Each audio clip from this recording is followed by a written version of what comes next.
Good afternoon. Yeah, thank you so much. I want to the technical team is just trying to get us on. You can actually move the slide from there. You've received it? All right.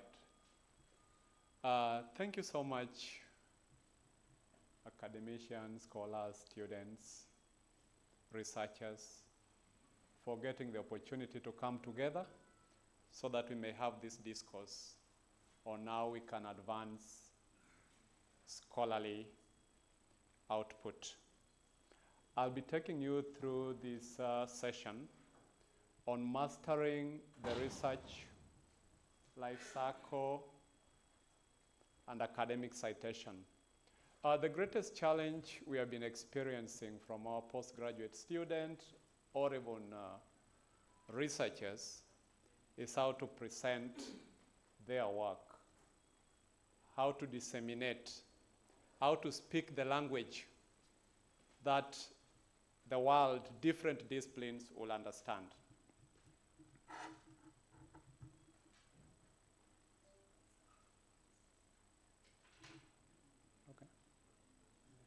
Okay, great. So I'll be taking, the introduction is done. Thank you so much, Dr. Mungari, for giving the overview of my presentation. That is, I'll be talking about introduction, why citing matters. Why do we cite work? What is citing? We need to address that. I'll be taking you through the foundation of citing or citation, look at advanced referencing and referencing managers, and also talk about research visibility. There is someone who will be taking it through other details, but for this session, we'll be looking at that. If you are timing yourself, give yourself like an hour, so that would help.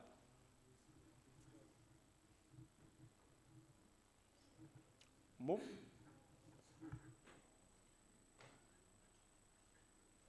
Thank you so much. Now, I've just put a screen there so that we understand what we are talking about. The research life cycle. Where do we start from? Somebody will tell you, you go read. You'll read so many books. But before you start presenting your work, the first consideration, citation. So you have to build the foundation of your research. You really have to read.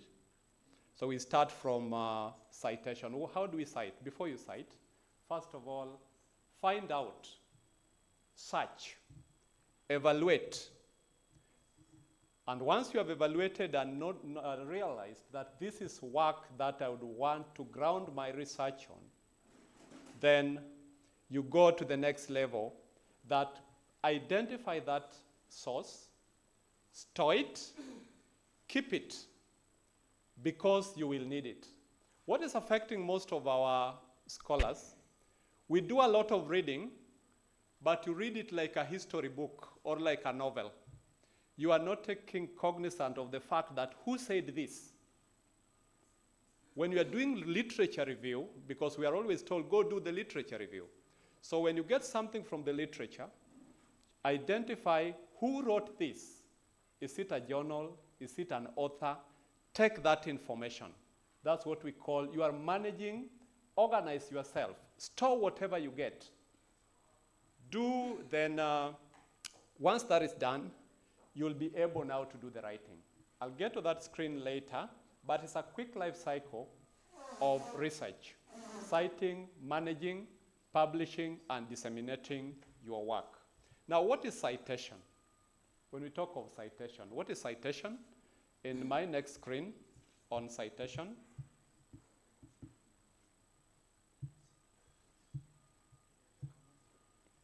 now we get citation is a reference to the source of information you used or want to use in your writing or in your research. So when you're talking about citation, these are just a reference to the source of information you used or you will be using in your research. Now, there are challenges. We have challenges, just next. We call them citation challenges. There's something you need to know about citation. We always tell students that you have not used APA, you have not used MLA, you have not used Chicago. And what I love about our supervisors, we will tell students you have not used APA. But if a student would come to ask you, what is not APA? 99% would not know what is not APA. But they will know you have not used what? APA. Because it's not an issue of memorizing what APA is. But if you have not used APA, I'll tell you it is not APA. How do I know it's not APA? Your citations or reference list is not uniform. So I'll know it is not APA. There's a day I tested another supervisor, told me I have not used APA. Then I went and used Chicago, complete Chicago. And the supervisor could not identify that this is Chicago and this is not APA. And Chicago and APA are very close. You'll see as we move. But what I'm talking about, citation is not punishment. It is actually an academic positioning of yourself. When you're talking about citing, it is about positioning yourself in the academic world. The critical question we need to ask, why do reviewers reject papers for top-tier journals? Why are so many journals rejected? And people would say, publishing in IEEE is very difficult, in ASI is very difficult, those top-notch journals. It is not the idea which is the problem, but the idea is the nature of citation that has been done. Citation speaks volumes and a lot in terms of the research work being presented. So that's why it is very important to see how you cite whatever you are writing. So the core issue, again, we get in our citations, the core issue is lack of synthesis. When you're talking about synthesis, there's a way we cite. You go take some work from a journal, put it there, then put a reference. Go pick another one, put a reference. In a whole paragraph, you get a student or a scholar has written like 5 points, each cited, but you can't really connect what sentence 1, how it is linked with sentence 2, and how it is linked with sentence 3. So by the time you are done with your paragraph reading, you can't really hear or see the voice of the writer. So in citation, it makes your voice be heard.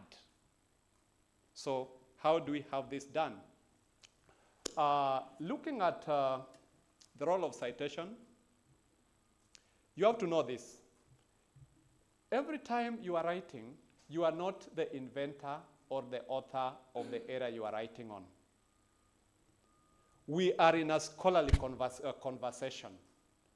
Remember, every time you want to write, be it a thesis that you are doing, be it a publication you want to do, you are just joining the conversation. People have been talking in that area, and you are coming in. And for you to talk like the way we are here, for you to talk, I could hear when our last presentation, people would raise up their hands, ask a question, give comments, give rejoinders, based on the conversation that was going on. And this is what is taking place in the academic world. You simply join what others are talking about, and then you give your person who is not agreeing with you. So in all your writing, others would agree with you, others will not agree with you. But you will see that just ahead, that in most of the writings, if people don't agree with you, you decide to leave their writings. Is that not what we do? If you have been reading a journal, you want to do a research in a specific area, and you realize people are opposing already what you are writing. Do you continue citing them that they're opposing your writing? Ideally, you should get their version of what they are saying, and then bring yours, and critique even what they are trying to oppose. That is now where we are building academic discourse. So we need, therefore, to learn how to manage the critique. As a scholar, we must learn how to manage the critique.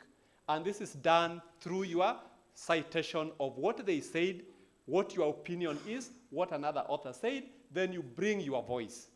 So your citation will just show who agrees and who disagrees with you. Your citation shows where your contribution fits. What is your contribution? And I want to just challenge us. Do we give our voice in the literature review? We have always talked about literature review. And most of the supervisors who have supervised students, you'll realize you'll rarely get the voice of the student in the literature review. Students expect to give their view in chapter 4.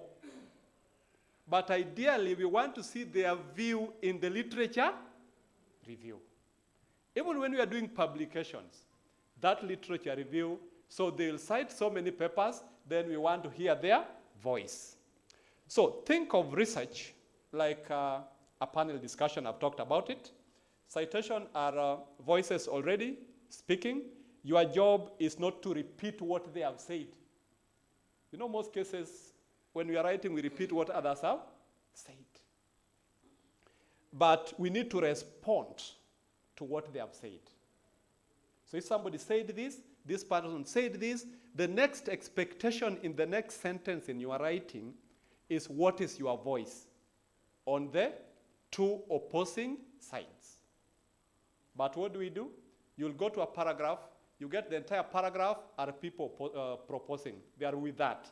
Second paragraph the same, third paragraph the same. Until on that section, you realize a student is building just picking what everybody said about that, not picking even one person who opposed the whole idea. And this is, what does this tell us? You are not doing the synthesis of the journals that you are reading.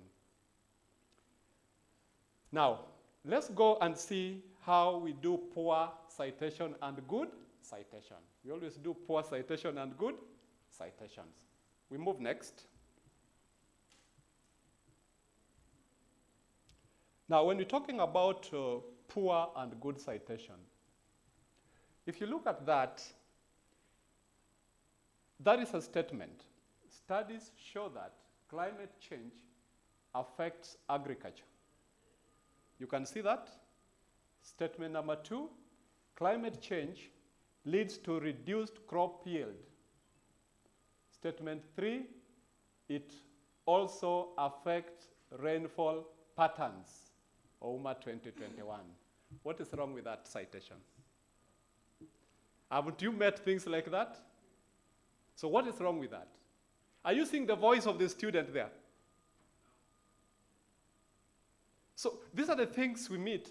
So this is just, actually, there's somebody, it's actually down there. This is really not a literature review if you are doing it. This is called bibliography in paragraph form. You are simply doing a bibliography in a paragraph form. And that's, if you're not careful, that's what most students will do. And the worst part, I don't know whether I'm the one who is a victim to this, we rarely read literature review properly when we are given papers to do. Who does literature review line by line? Thank you so much.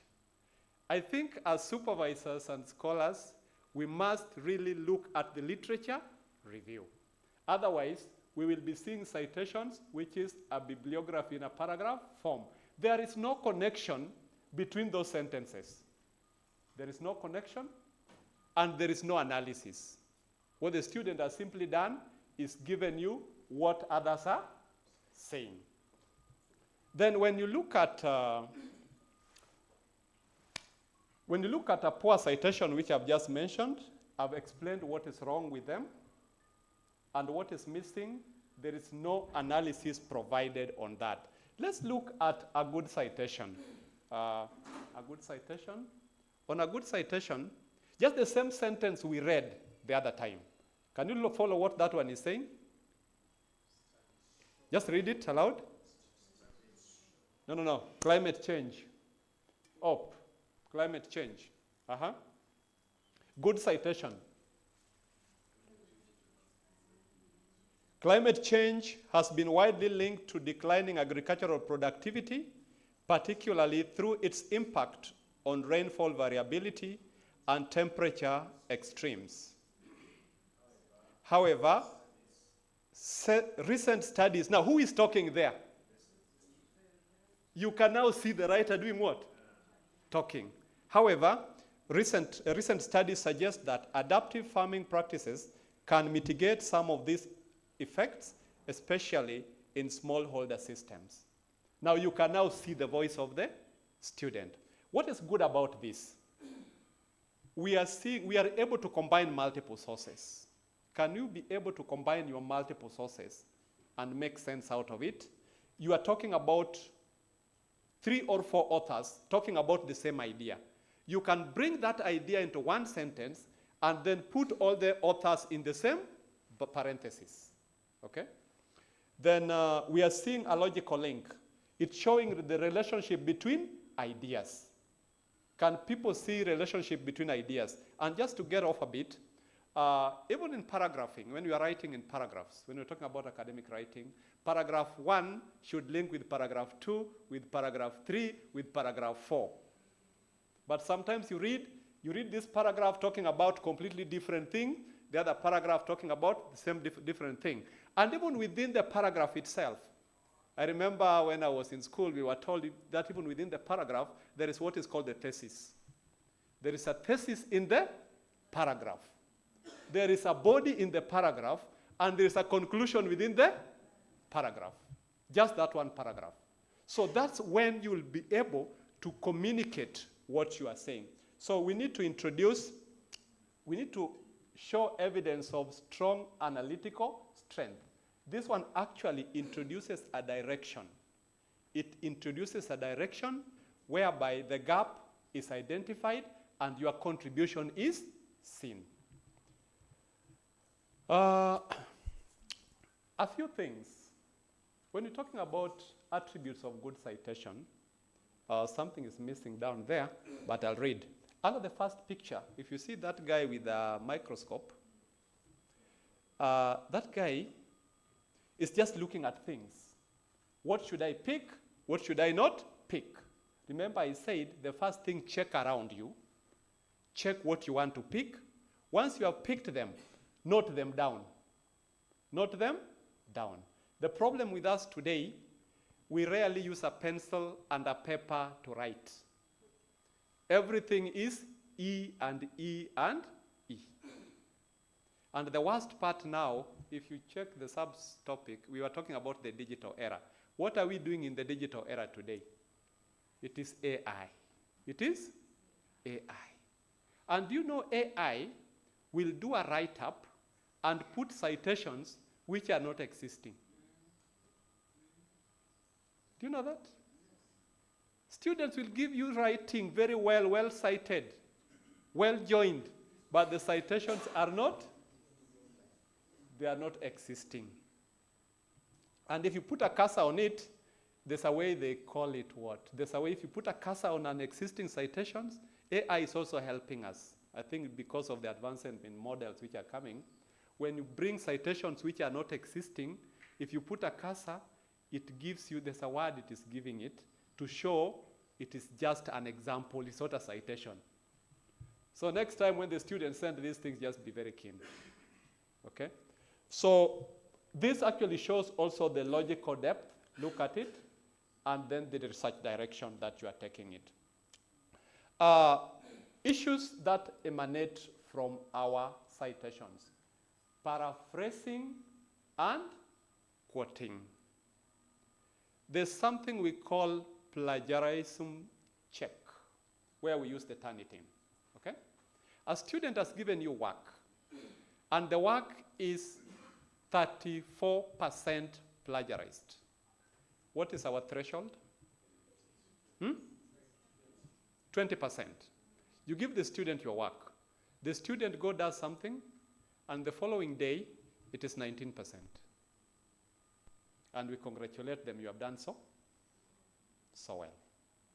There's also a problem here, paraphrasing and quoting. Now, direct quotation should be used sparingly. Did you hear that word? Should be used sparingly. In what instances should you directly quote someone? Feedback? Classical information. The other one? At what point are you allowed to directly quote someone? You have talked about classical information. Another one?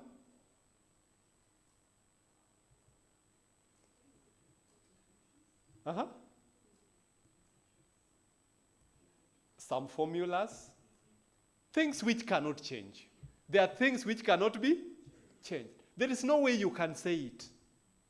If you change it a bit, even some definitions, there are some definitions you cannot do what? You cannot change. That is the standard way of presenting them. Those ones you can quote. But how many put parentheses to show it is a quotation?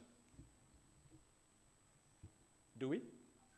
Because we have to put the double quotes, not parentheses. We have to put the double quote to show this is a quotation. It is not my own work. So direct quotation should be used sparingly for your paper to have a maximum impact. Otherwise, who would be interested in just reproducing people's work? Somebody said like this, somebody said like this. So these are things that we need to check. Now, how do we paraphrase, if you were to paraphrase? There's a screen, there's a quotation example I've given there about climate. And this is sometimes what happens. We say climate change significantly reduces crop yield in sub-Saharan Africa. How can you paraphrase that thing by changing only one word? Is it possible to paraphrase that by changing only one word? Just change one word. And still we still have the sentence. What word can be changed there? Significantly. And that's what most students would do.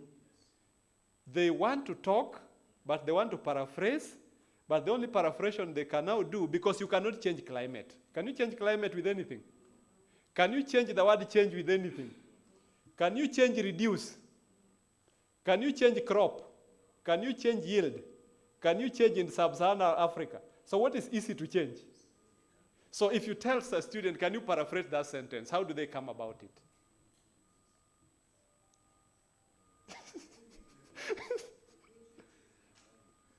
So when you look through this is now a scenario where you get now the student, take a word and put it in, change the significantly to greatly, and remove the quotation and claim that is their work.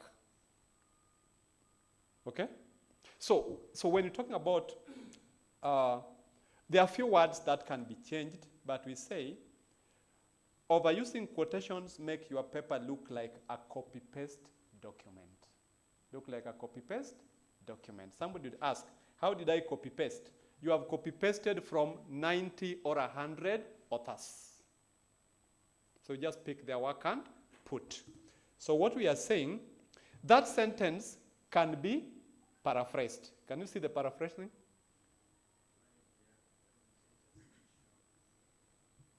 Climate change has been shown to significantly lower agricultural productivity in sub-Saharan Africa. Okay, the student, it has been paraphrased. But for you to get this, you really need to understand the domain in which you are writing. The problem why paraphrasing gets a problem, students don't understand the domain under which they are writing. And this comes as a result of little reading of the literature in that area. Once you do your literature, and you'll get so many authors talking about. So why this thing is good? What is the core benefit of good paraphrasing? Same idea expressed in just different words. You can express that idea in your word, and it demonstrates your understanding of the source material. If you don't understand source material, that is where we see poor referencing. Because you don't understand, you are simply copying and pasting what these people are talking about. Now, so we talked about that. The student just changed significantly, greatly.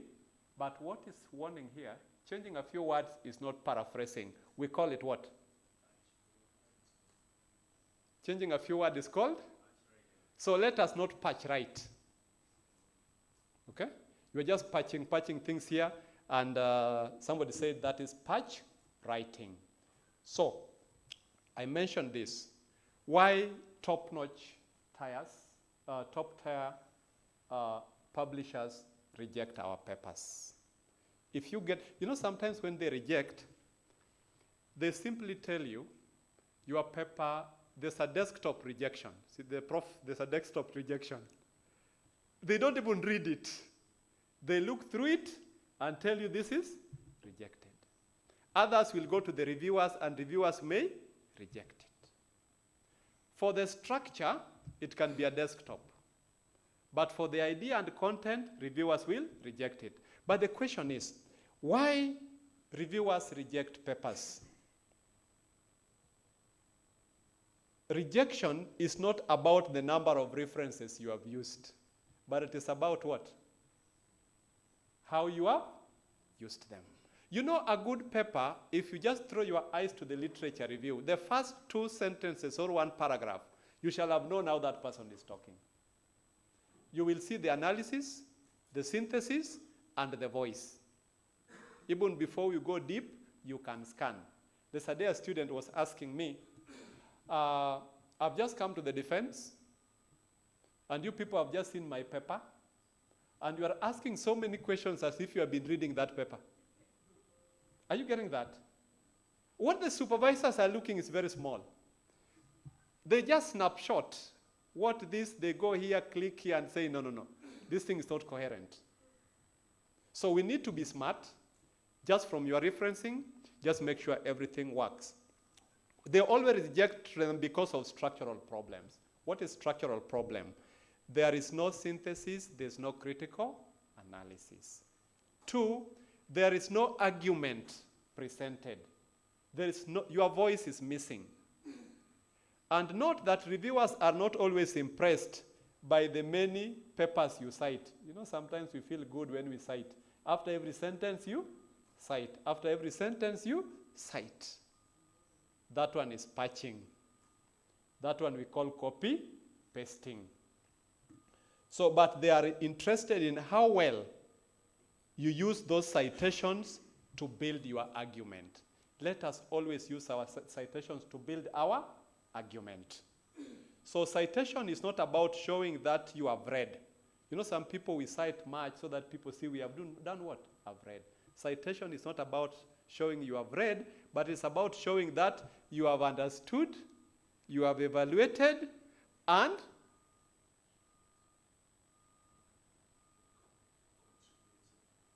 are these screens working? Are they working? Yeah, I'm looking for the last word.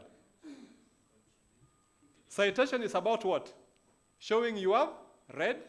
It is about it's not showing that you have read, but it's about showing that you have understood, evaluated, and underline the word contributed. Have you contributed to what you are citing?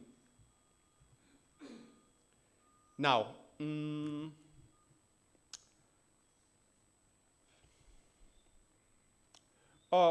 when we're talking about, I'm actually on what is citation literacy. We are talking about that. Now, what knowledge do we require in citation? What do we need? How can I become a good citer? Which knowledge do I want? You need to understand why, when, and how. When should I cite? How should I cite? And why should I cite? You get that? You need that knowledge. Why should I cite? When should I cite? And how should I cite? And when we talk about how, when, and where, some citations come within the text, some are in the parentheses, some are out, okay? So somebody would ask you, why should I put, say, Onyango and Kimani argued? And at what point do I write and put in bracket Onyango and Kimani? Student in the house, at what point do we put them outside and at what point do we put them in the parentheses? How many have no idea? Silence means you don't know where you are. But let us know when, how, to do what? What argument? It depends on how you are putting your argument. So from the way you are putting your argument, you will know whether I can say, Professor and Dr. Ho did this and that. I can make direct reference to them. Or I can, where did it come from? That is talking about traceability. Then traceability. Then credibility, whatever you are presenting to us has been confirmed by other scholars as an idea worth discussing. Are you getting it? Yeah. So another thing, it also helps in communication. Essential part of scholarly communication, it helps in communications. And citation is actually a skill. It is a skill. It is a research skill that every scholar must acquire. Every scholar must acquire. And it is a research skill that shows where ideas came from. Good researchers are always good acknowledgers. But we feel that people would regard me with high esteem if I prove to them I know, but let's say I pretend to know, but ideally I don't know. And that is why when you get a student, let me make a reference to student with all due respect. When I ask a student, what did you mean in this sentence? You will see the student is dumb and cannot explain. Anybody who has experienced that? This sentence in the literature review, what did you mean? Anakuangalia, looking at you, and like, didn't write that statement. Then the next question, did you do this write-up? Yes, sir, I did the write-up. Or yes, madam. What does this tell you? That skill of understanding the traceability. Where did you get this information? Okay? And what I want to mention again, when we were starting, I said, get all the sources and manage them. Put them somewhere as you start your writing. But the mistake we do, we go get a journal and quote what that person quoted in his paper. You are reading my paper, Ouma et al. Then I've quoted Mongare, Chris. Then you also go quote Mongare, Chris in your paper, but you have not read Mongare, Chris. Do you get that? So when you ask, what did these people say? What did Mongare, Chris say? You did not. You only picked what they did, but you have not gotten to under what circumstances was Mongare, Chris doing the write-up. So what does this tell us? When you get a journal you are reading and you want to quote, and that information is very critical for your research, get to the, trace that paper. Trace that paper. And establish, even if you don't have all the time to read, just read the abstract and get what they are talking about and see if it will enrich your paper. So this is what I call a skill. Know how to pick your references and record them. And once this is done and everything has been cited well, we get to this academic integrity and ethics. And when we're talking about academic integrity, somebody once said, integrity is the essential currency of academia. For you to be in this academia, can you survive in any country without money? Can you survive in any country without money unless you are in an orphanage or you are in the nyumba ya wazee? Because even students need money. Can you survive without money? Now, you cannot survive in the academia without having this element of the currency called what? Integrity. So integrity is the essential currency of academia. And when we're talking about integrity, we are talking about honesty in scholarship. Honesty in scholarship. We are talking about accountability. What is accountability? When we're talking about honesty in scholarship, we are talking about professional standards. As academicians, I know we have the engineers, we have the doctors, we have the farmers, agronomists, we have all walks of life, the psychologists. Within your professional area, there are standards and guidelines that must be followed. Now, when you join the academia, honesty in scholarship is a professional standard that we must uphold. When you're talking about accountability, it's proper acknowledgement of all our sources. You have to acknowledge that. That is an element of integrity. And there is something we call misconduct. This is misconduct is actually the opposite of integrity. When talking about misconduct, this misconduct in scholarly writing should be avoided. And when do we talk about misconduct? You avoid, as much as we avoid plagiarism, we should avoid self. Somebody will tell you, this is my work. Who is blaming me? This is my work. I'm the one who did the research, and I've presented it in paper A, in journal A. Then I want to still do the same work and present in journal B. Because we know issues of integrity, sometimes we understand it as somebody accusing you of using somebody's work without acknowledgement. But should I acknowledge my own work? What is the position? You should acknowledge your own work.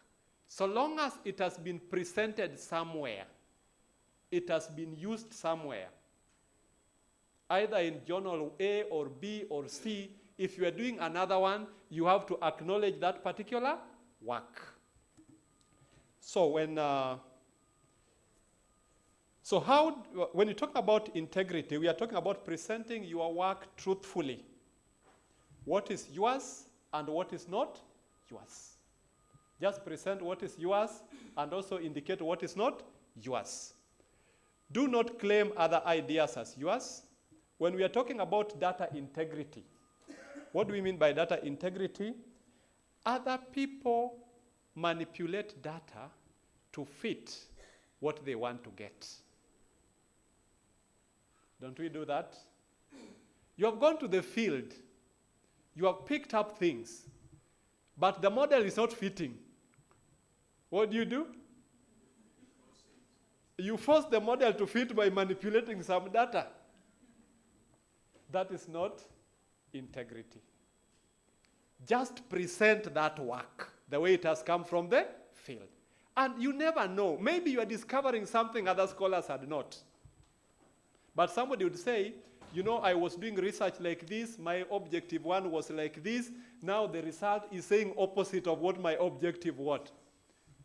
And that's why sometimes we say, why don't you go the hypothesis way? And when you get opposite of what you are discussing and what you proposed, then you can discuss it on the other way. But even with the research question, it's still okay. You can say, this is what I proposed, but what I'm getting from the field is now this. And put your voice on it. All right? Unless you did the data collection under a tree. Are we together? Do you know some people do a data collection under trees? I'm not saying under a roof. They do them under what? They pretend to have gone out to collect data, but they are just under what? A tree. And they know. And with that, you'll only produce what is expected to be produced. Let's proceed on our next screen. Just where I am about a truthful write-up. When you're talking about transparency, this is now where I'm saying, don't hide the weakness in your research. Don't hide the weakness in your research. As scholars, even when we are doing just the normal scholarly writings, sometimes if we realize there's a weakness in our research, we try to hide it. Don't hide the weakness in your research. So, when we're talking about citation, clearly indicating where ideas came from is very important. Now, sorry. When talking about proper acknowledgement, I think this is now where we are almost getting to the demonstration. When you're talking about proper acknowledgement, we said wherever you use someone else's idea, data, or word, you must give credit. And we must give credit for what? One, ideas and theories. Ideas and theories. Data and direct quotes. Technical improvements. Issues like technical improvements. These ones must be acknowledged.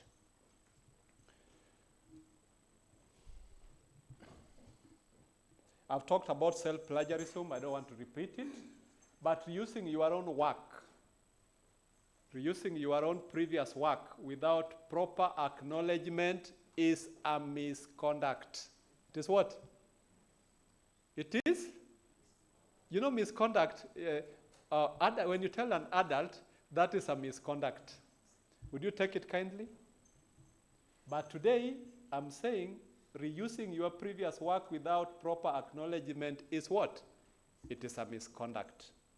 So let us avoid that. And ethical use of information.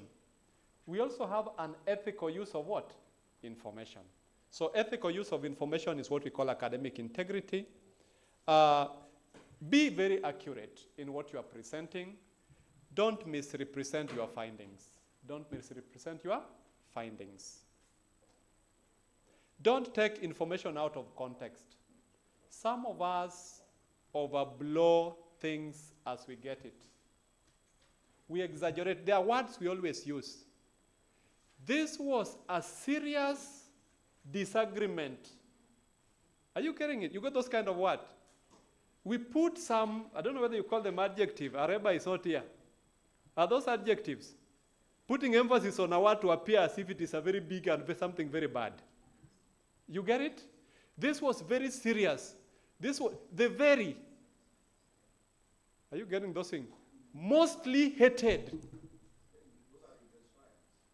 Intensifiers, that is the word. Avoid intensifiers in your writing as much as just speak. So don't take information out of context. And again, ethics talking about use credible, reliable sources of information.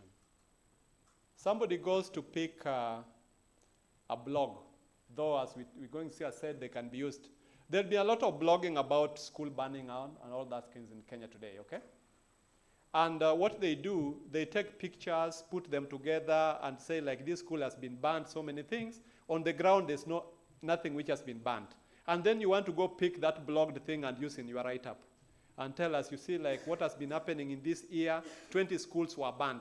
Then we ask you, how did you know the 20 schools were banned? I picked it from the blog sites.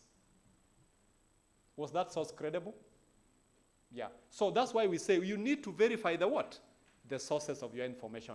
And that's why I say when somebody has talked in a journal, go and check what that person has quoted. Otherwise, he will quote a lie, you copy the lie, copy the lie, copy the lie. By the end of 20 journals produced, they are all lies. Right?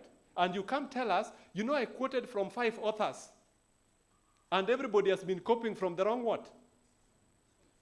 Trace, verify the sources. Unethical practices. 1, selecting only studies that support your argument and ignoring. We call that citation bias. That is unethical. Citation bias. The best practice, the best ethical practice is present both supporting and opposing views. And understanding citation styles. Now, let's look at the citation style. How do we cite our work? Just tell me, how many citation styles do you know? Just one. APA? APA means what? APA means what? When did they come up with it? Okay, the other one? Huh? Chicago. Chicago. Okay, when did Chicago come? Where did Chicago come from? And if I may ask the scholars in the house, why are we insisting on using APA?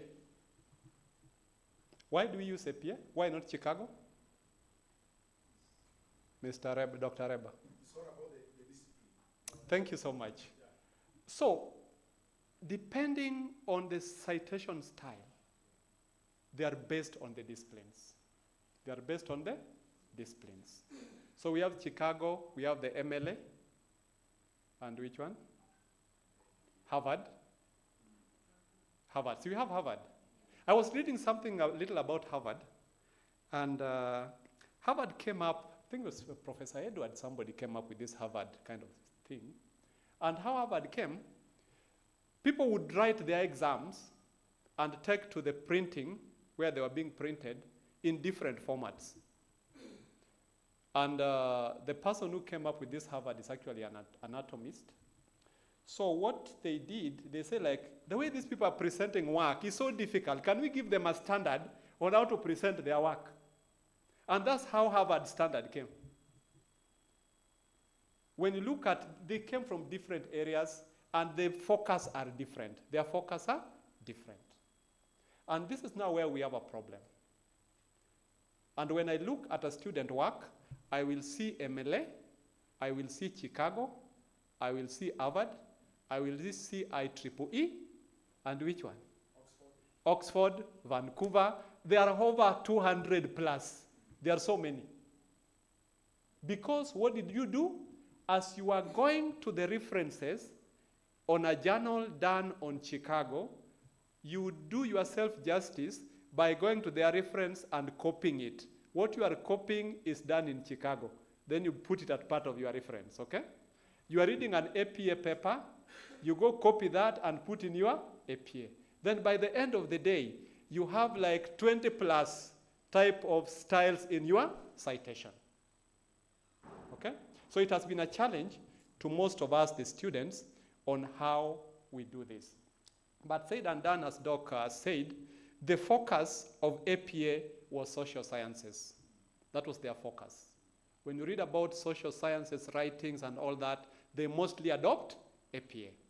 When you look at the Harvard, Harvard is more of a general use. They do like a general use. Then you go to MLA, modern language, it is more on humanities. Humanities, I'll not ask what is the difference between social science and humanities, that is CBE. So MLA is more of humanities. Then when we're talking about Chicago, their focus is history. History and publishing. So based on their area, because when you're talking about MLA, MLA actually was around, it came just the other day, though nobody was, no, I think some people had been born in this room, 1951, majority, at least 20% had been born. That was MLA, just came the other day. Harvard, 1881, that's when Harvard was. APA was 1929, and Chicago, 1891. That's when those things, so these things have been there for long. But they are discipline-based. They are discipline-based. So when you are doing a scientific paper, today the publishers will ask you to transform your citation into IEEE. So you have seen those? Yeah, so when you do a citation, they ask IEEE. Now, this brings us to the issue. How do we manage this style? I'm doing a paper in Kisii University, or from my thesis, which is done in APA.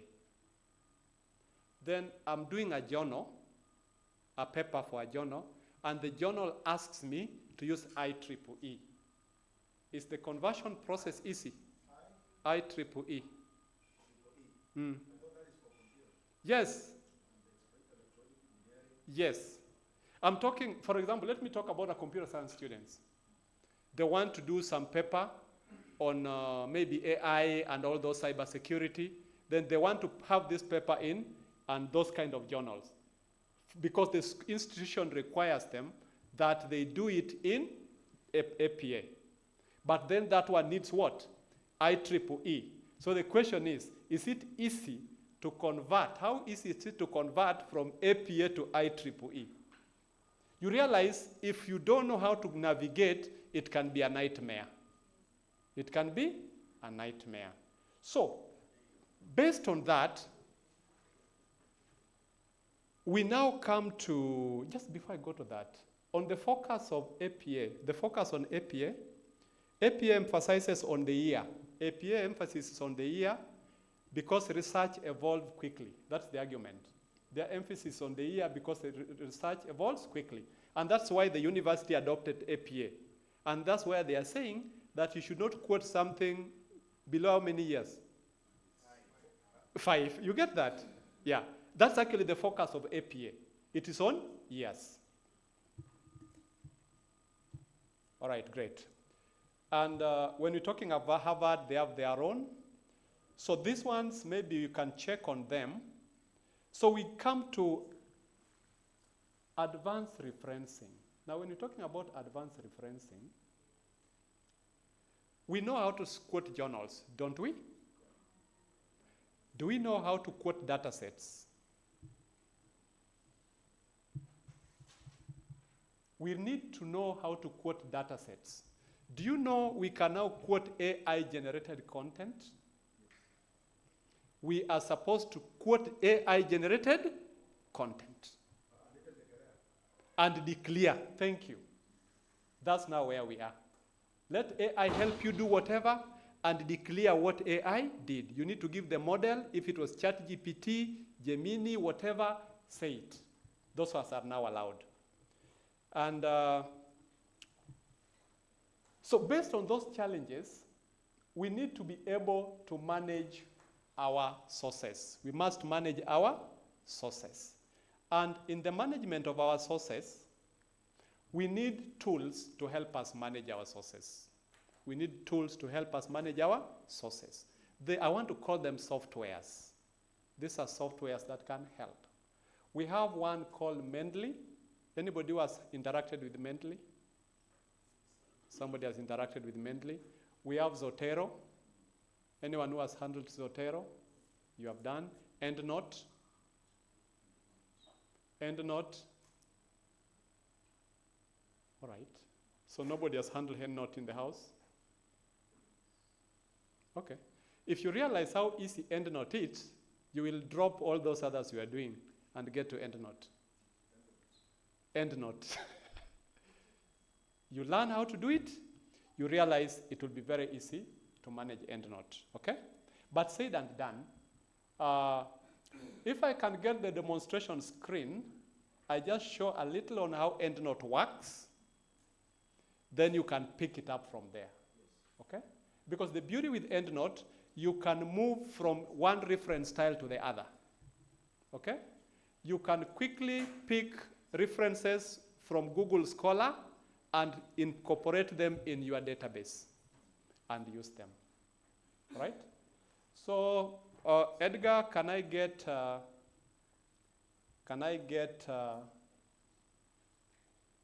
I have the screen. I have the screen. I have the screen. Thank you so much. Thank you so much. Allow me just to give that demonstration for the 10 minutes I've been given. Then I'll get back to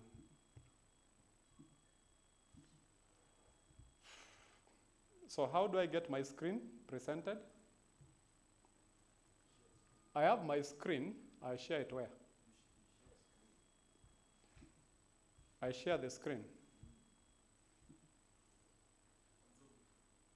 I get to Zoom.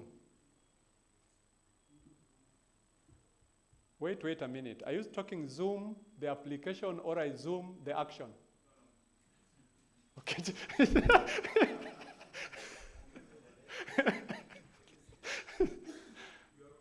I'm okay now. I'm just surprised. I don't have my screen here.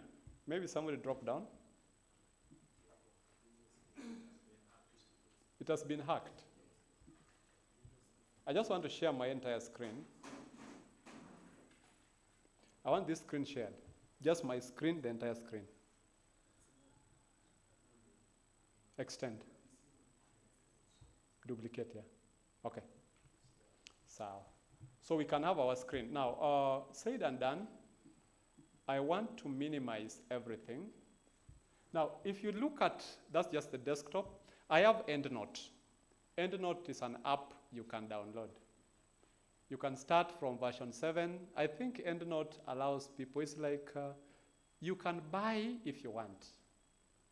But if you want to buy, I'm not saying there's no cracked version. You download a lower version and upgrade. They give free upgrades. It is free. So you open EndNote. Now, EndNote is an application. I've just opened that application called EndNote. Now, this EndNote is the reference manager. This is actually the reference manager. On this reference manager, I can add a reference. I can do add a reference, or I can download a reference from somewhere. If I have internet here, I don't know whether I have internet, yes. Dr. Reba, give me any of your papers in Google Scholar. George Areba. Sorry, I need to go to Google Scholar.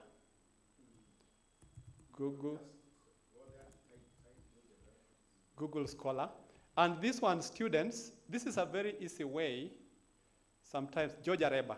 What Teresa is here. Let me also pick Teresa Abuya. I think Teresa Abuya has done some work here. Now, I have this paper from Teresa Abuya. I want to cite this work by Teresa Abuya. Okay? So I just go cite Teresa Abuya. It brings me a screen, and I choose the style I want. Here you will not see it Zotero, mainly Ayuko Apa. What are you seeing? BibText, RefMan, RefWorks. All those are citations. But I said EndNote, okay? For Harvard, this is the citation. For Vancouver, this is the citation. For Chicago, this is the citation. I'm interested in citing. I want to use EndNote for APA, but you can use it for also others. So I go to EndNote.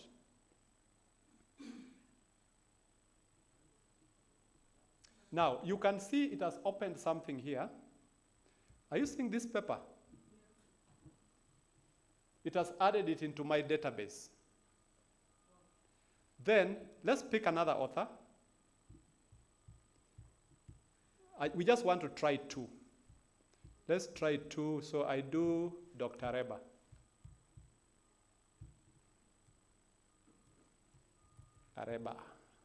Areba George.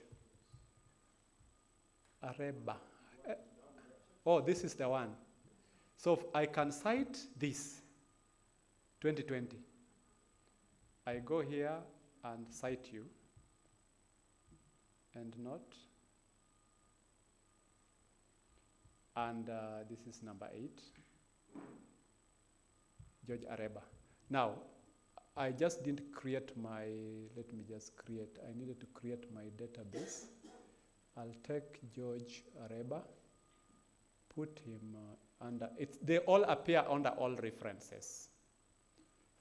They should appear under all references. You can see George Areba here. Can you see George Areba there? And this is Teresa Abuya. Okay? Now, let's get to our work. I'm writing here. This is a write-up I'm doing. I want to say this first statement was said by who? Areba. I simply go to my database and pick Areba. Areba. Then while I'm on my work, I simply come here. You can see my EndNote. Apaju. Can you see EndNote? I go to EndNote and just go cite. Cite the person I've selected. Who has it, Bron? Ngwacho. And when I go to my reference, down here, who is the Ngwacho AG, pandemic impact? You see the way it has done it well. So if I check, I know this is APA, and that's a journal. Let's pick the 2 of them. I want to pick Teresa and to have done the second paper, okay? So I just go to the write-up. And let's say the last statement was done by both of them. So I know Nani is still selected. I'll put that one there. Now, it will not bring Ngwacho twice. It is only one. So I go and add the second. I add Teresa. Then I come here. On this paper, just near here, I want to put Teresa very close to Ngwacho. And what has it done? That's combined them, okay? Now, that is APS 7. That is APS 7. We can decide to change this to Harvard. I can change the reference style to Harvard. And it has changed it to Harvard. You can now see that is Harvard. I can decide to go to AP there and say I want IEEE by Computing Society. What has it done?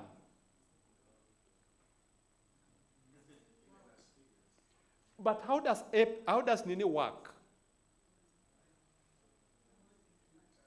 Because IEEE uses numbers within the text. That's how it does it. So what if I was to do this journal to anyone, let's say they want me to do, I want to use Vancouver, like most journals use Vancouver. I say convert it to Vancouver. Then it will convert them now to Vancouver, which is very close to that. You remember IEEE is very close to Vancouver, but they are different in the way they are styles. So IEEE, EndNote, once you install it, that first one I downloaded the references from where?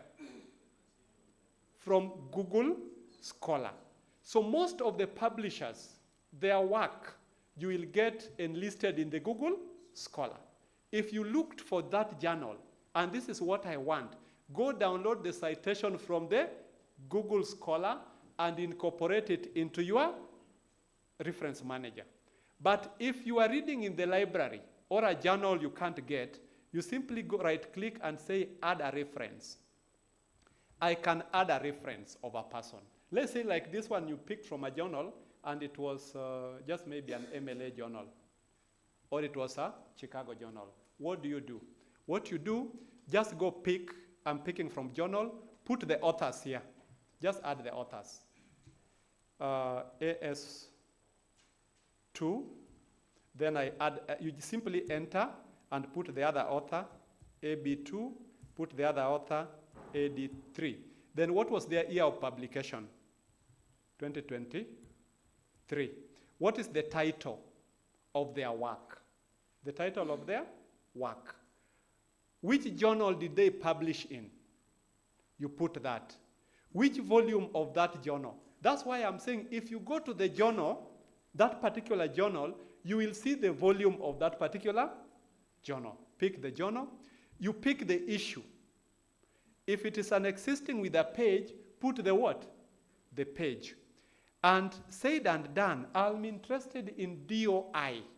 DOI, that document object identifier, is very, very important because it is a permanent source of a document. Okay? It shows even the credibility and traceability of the work that you are citing, so long as they have the DOI. So that one, you can put all of them, but I realized, oh, whatever these guys did was not a journal. This was a book.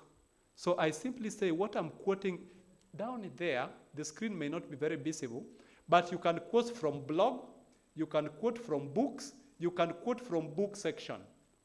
Like Dr. Ngwacho has written a section in a book. I want to quote that section. It is different from quoting a book. That option is there. If I was to do a book section, it tells me now, what is the book title? What are the editors? You have seen this thing, somebody in. So long as you put these ones, the system will pick them and do for you the referencing. And it is said, these tools can save you 20 to 30 hours of your thesis because you do it once. If you get a new reference, just add it. And the beautiful things, even if you were to lose your project, this file is transferable. You can transfer it to your email, and when you want to use it, you just open it and link your document to it. So you want to do a data set, it has that. Conference paper, there's the issue of the conference paper. Conference proceedings, like what we have here, it is an electronic journal. It is an equation. Did you know you can reference an equation? There's a way you can reference the equation. It simply asks you, who created the equation? Created by who? Which year? Name of the file? Image source? Where was it? All these details will be there. Once you populate, you simply save your work. You just say save. So I want to persuade you to download EndNote. Download EndNote. If you don't have, you will give me an email, I can share with you. Huh?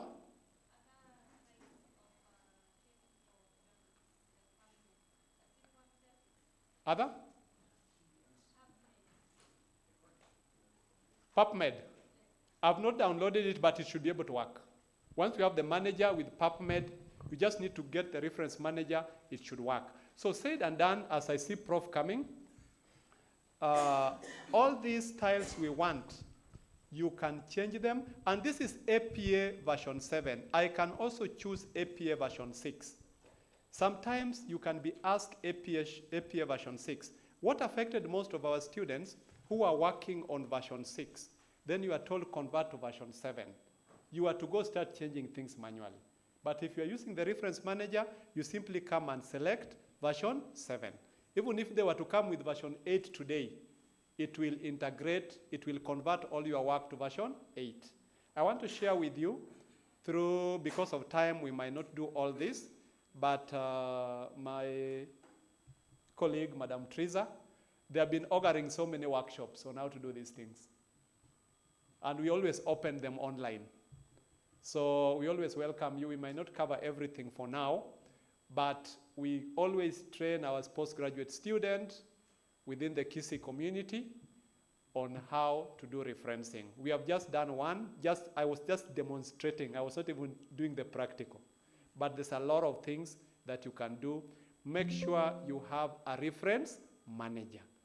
Don't ever, from today henceforth, those who are in this room, reference manually. You are wasting a lot of time. You still give me 5 minutes? I'm not demonstrating. If you're giving me 5 minutes, I finish.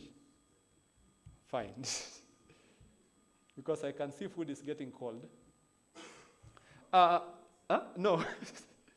So as we come to, we'll have this program in the afternoon, but I just wanted to mention something. Somebody would have to take us through this, but publication in the top tier journals. It is something very critical that we know where to publish our work. I mentioned why they reject our papers, and many would avoid sending documents to them because you expect chances of being accepted to be 20%. Why? Because of the quality of work. It may not be the idea, but the way you have presented that work. Haven't you read these top tier journals and you wonder what they are writing? They look so simple, but it is well presented. So we must be cognizant of the fact that predatory journals are many. There are many, and as many as they are, we should be able to identify them. And the greatest problem, how do we identify them? People have come up with lists, but a list may be credible today, but tomorrow it is predatory. One can be predatory today, but tomorrow it appears to be legit. But a few things, there are a few tips. Every journal you want to type, send your work to, go to their website and get their scope and aim. Understand what they do. Okay? That would be very, very, others have no focus. They are called a jack of all trades. So in terms of peer review, Legit are very strict. Those who are published in them, these people are very strict. And they give the procedure on how to do it. For predatory, it is weak and they appear to be fake. You'll just know. Issues of editorial board, legit, you will see them, the editorial board. And you can track those editorial guys where they have even published. You can track them. But for these others, you'll get an editorial board who have never published anything anywhere. Okay? With Google Scholar, you can search for these people. Have they done it? How do they want me to do it here and themselves they are not on it? Dr. Nancy is not here. Ask me if somebody comes to tell me how you can get rich. She checks the background if that person is rich before taking that person's idea. Basically, somebody tells you publish with us. Now that person has never published in that journal. Look at the fees. The fees for legit are always very transparent. They tell you what you are paying for. But for predatory, they are sometimes be excessive but hidden. Indexing, check the indexing. There's actually the index ranking and the IH, those ranking. Check if those journals are indexed. Others will even cheat you the IISSN number. But you track that number, it is nowhere. So be keen on those. And that's why when you're using EndNote, put all those figures down. If you get to EndNote Manager, if you get to a journal, put all those details. They are good for your defense. Acceptance time. There's a day I did a work. There was pressure to publish. For postgraduate, it's a real pressure to do what? Publish. And then you get some publisher, because their characteristics, they send mass mails. Have you seen these mass mails? Do you have any journal we can publish for you? You send it that night at midnight. A postgraduate student has not slept, I know. But by 1 o'clock, they have accepted your journal. The following day, they are ready to. They ask you for money. Within 24 hours, you have them. Take care. Acceptance is days. It's too fast. Email invites. By the way, legit journals will never send you an email. Rarely will do it. They can send, but rarely will they send. But this predatory, most of their mails are in spam. Many. So let's take care. I think somebody will talk about it. Thank you so much, Dr. Mungare. I want to stop there because of time. We can pick it up maybe later, offline or online. But remember, your work must be disseminated. Many people seated here have volumes of theses in the library with only one publication out of them or 2. While the objectives were 4 or 5, but only 1 or 2 have been published. And it's not just a matter of publishing. The danger is no longer just not publishing, but publishing in the wrong place. If you publish in a wrong place, it affects your credibility. Otherwise, thank you, members.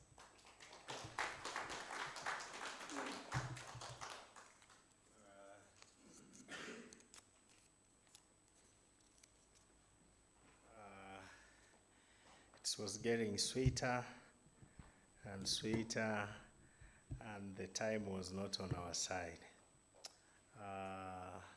Probably the planners needed to segregate this area into smaller sections so that we can be able to give him enough time. However, ladies and gentlemen, we have gained, haven't we? We want to first give him a hearty clap for managing this very rush time. I know he's so detailed, given that this is his real area of interest. So shall we clap for him 3 times? 1, 2, 3. Okay, we appreciate you. But I want you to take a few comments or questions. I know we will be able to pick this much later. There is even one key speaker who is speaking tomorrow, who is going to handle the same tools. So don't miss tomorrow. Don't miss tomorrow. It's from Makerere University. Don't miss tomorrow. He is going to shed more light. And the more you listen, the better you become, isn't it? Yeah, and you will not forget. So probably I want to take only 3 because we are going for lunch and then come back for another session. Already our speaker is here for the afternoon. Already it's afternoon, but for 2 o'clock. Yes, Dr. Areba. Thank you. Allow me to say thank you so much to Dr. Gordon. You have done this to us. My only surprise is that this is a colloquium meant for our postgraduate students. How many are here? Postgraduate. Hey, thank you so much. You know, at one point I thought that we have undergraduates and staffs only here. So really we are achieving our target. You know, learning will never stop. It is a ever continuous process. And Gordon, you have done it so well. And you have achieved our mission. Now, I was to say that when it comes to, I'm giving a comment. One comment is that when it comes to referencing, at times you go to AI, and the AI has a lot of hallucinations. You know, it will just cheat, completely giving you a wrong citation, a wrong reference, and you have your mandate again to check what AI gives you. You need to go back, verify. You know, if you know it gives you, you take it back again to the Google search. You want to find if that citation is available either in Google Scholar, in any other thing. You know, it will tell you not found. And you see at the end of the day, it goes back to the issues of ethics. And you know, some of us, we have seen even a professors actually write papers. I will agree that even at the level of the professorship is whereby people are so busy writing grants. So I would be expecting that my students are doing it for me. So as they do it, you realize I've seen actually even a professor getting embarrassed. We have even read it in media, whereby they have been called for discipline that whatever you gave us a paper is having references which does not exist. So it is a very important topic that we take care of that. Now, back again to the staffs, because we are all of us and we are not being segregated here, it is better to understand that when it comes to referencing, especially on literature review, there are different voices. There is the voice of the very author you are trying to reference and cite. And how much of that you take because you want to support a given course of argument. It matters a lot. Now, after doing that, of course, as Gordon said here, there is the aspect of who is this who is trying to agree with your line of thought, and who is this is of the contrary opinion. And I want to agree, as Gordon said here, that many times you have ignored the contrary opinion. We need to, again, bring in the contrary opinion. After doing that, the third aspect of the voice is yourself, as Alana. Many times, yeah, we tell you that what you have presented, these are classroom notes. Reason is cutting and pasting. Then we ask you, where is your voice? You know, after getting now the Gordon Oma ETL, you need to synthesize, give it interpretation, comment about it, so that really you are able now to have your own voice. So own voice is again very important. But do you know, we have attended advances again. We have our own staffs again. We also need this workshop. Misleading our students. Here, you are trying to conceptualize your study. That is what you call as a conceptual framework. What you're trying to do is you're telling us, these are my variables. There are 2, 3, or 4. And this is their relationship. This is how they're trying to interplay. At that point, by the way, we don't need any citation because you're telling us, this is my topic. It is having an independent variable, dependent variable. There is the mediator variable here, okay? And so, at the end of the day, this is the interplay. Finally, I'm expecting this kind of an outcome. And sincerely, we have attended advances. and somebody saying, you have written a whole page without any citation. Where is a citation here? Ideally. And do you know many of us, we are not here. You are depending on a very old knowledge you might have acquired from somewhere to come and embarrass yourself in advance, and you are giving our students totally wrong information. So this colloquium, to me, I'm giving it a parting shot that it is for all of us. We get to update our skills so that we communicate what is effective and correct to our students. And that's how we achieve standards. Thank you so much. Wow, thank you very much, Dr. Areba, for that observation and comment. I think the process of learning is continuous. Mistakes are always there, but we keep running away from them and improving. And I trust such fora are the opportunities to learn. It's only unfortunate sometimes that people don't find time to come around, and they keep perpetuating what Areba is saying. The yellow notes, the old ideas you have always worked with. Now, one more, that is, yes, Daktari, it's you. I think Areba has eaten into the little time ahead by giving a further lecture. Yeah? Yes. Can you say it in the simplest language and the fastest way you can? Thank you for the opportunity. To the presenter, let me stand so that I can be seen. Two concerns. One, in a statement, what's the difference between a research project, dissertation, and thesis? I think that is a question. Then, secondly, when it comes to publication in the high impact journals, what does the speaker has to say about the impact factor? Thank you. Okay, okay. Let me pick one more from here. I'm not taking any from here. Here.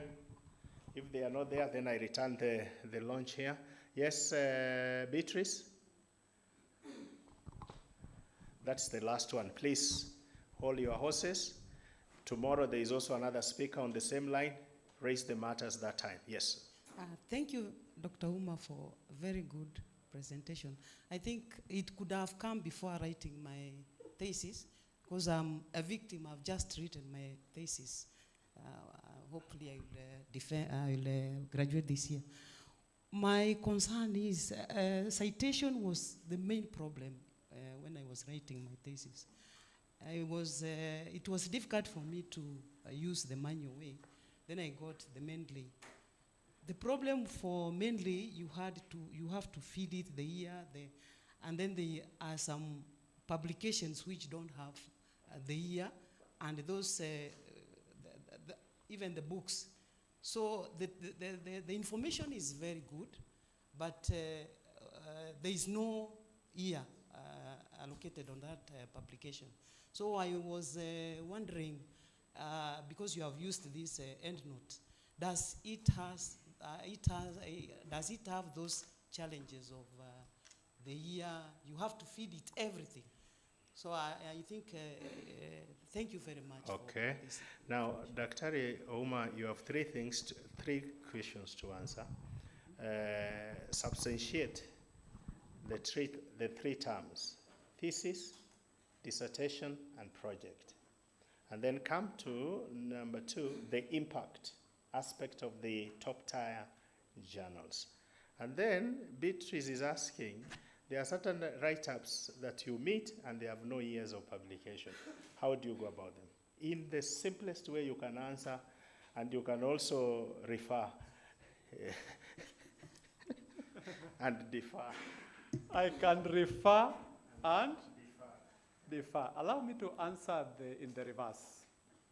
From her case,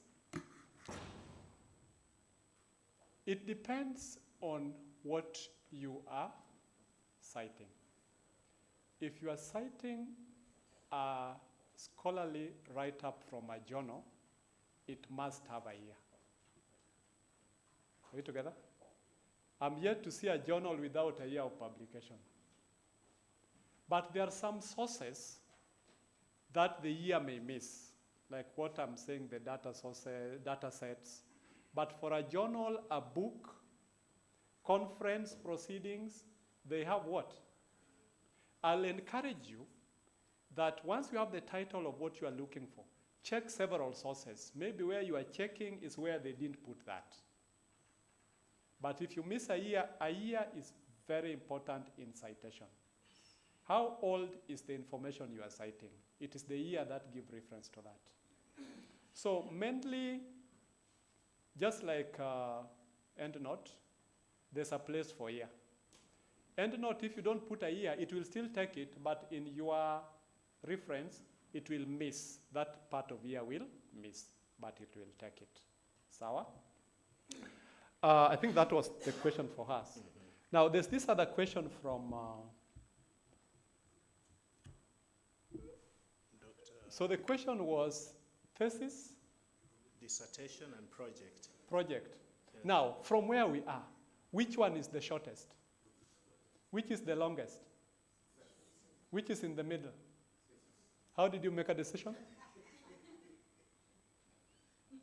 You are right. Actually, you are very right. That is actually the difference. It is the extent to what is being put in. Project is a discourse or an explanation, but not very wide. It may not, you cannot get a project of this size. Thesis would be about this size in big. So when you're talking about a thesis is basically a long academic research paper you write for maybe your master's or your PhD. You are doing a thesis. The focus is narrow. The focus for the thesis is narrow. Why? The problem is well defined. You get it? For a thesis, the problem is well defined. And for a thesis, there is always a supervisor. For a thesis, there will always be a supervisor. When you're talking about a dissertation, it is more advanced. Extensive research work done in thesis. And it is, in most cases, you will not talk about a dissertation at a master's level. But some institution would refer, I think more so in the West, they will refer to dissertation for the PhD kind of study because of the depth of what it should cover. Okay? So in Kisii University, we refer to both of them as thesis. But when talking about dissertation, it is very rigorous. And that's why it becomes the dissertation. Project, mostly, we deal with them at some lower level. What was his other question? Impact. Huh? Impact of writing in the top tier. Now, when we're talking about impact, impact is mathematics. Impact is mathematics. It is a matrix. It is a matrix where when you're talking about the impact, it's like, it is actually, we do a calculation. It is like how many, actually there's some mathematics here. Citations in current year published to the article under the total number of articles published in a year. So when you're talking about the impact, we are talking about which journal is mostly referenced by other people. Are you getting it? So if we have a journal like Ajosud, let me talk for that number, and there's a given number of publications that have been put there, then you divide by the number of citations, then you'll get the number. So it is just like a metric to measure. Are the things there of value to the society? The higher the number, the more valuable they are. Are you together? Yes. Yes. I've used the very simple terms. So check this article. Are people, where I want to publish, are others publishing in it? 2, are people citing work from there? So if people are publishing and people are citing, then that is a journal to consider. Altimetrics. Thank you. Shall we clap for him?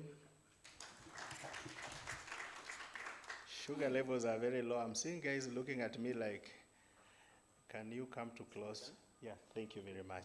Now, ladies and gentlemen, I know we will, you had much to ask, but because of time, we will carry it forward to the next speaker when you can be able to ask.